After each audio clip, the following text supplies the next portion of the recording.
There was no map to where the pit lay, just stories.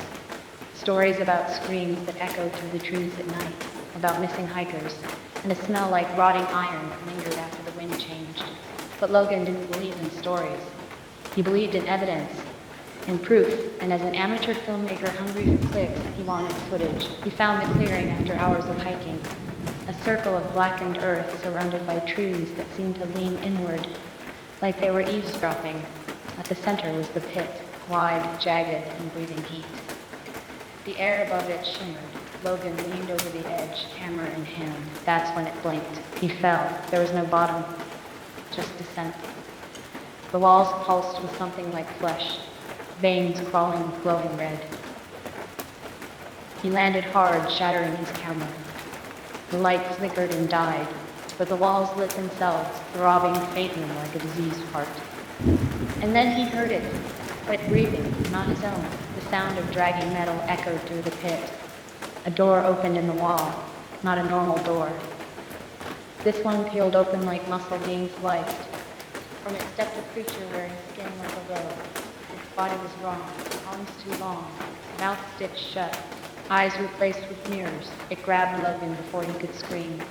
Its fingers sank into his shoulders, not puncturing skin, but fusing to it, like wax to flame.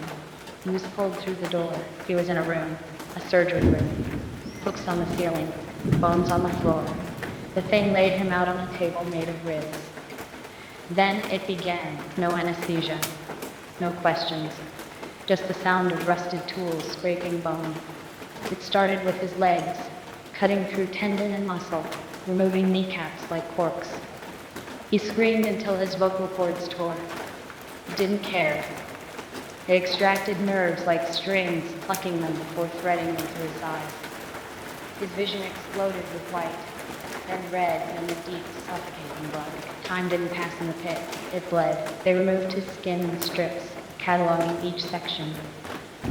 His tattoos were sliced off and hung on the wall like art. Organs were removed and replaced. Something moved inside him. He died. Then woke up. Logan wasn't Logan anymore. He was meat with memory. His body had been hollowed, repurposed.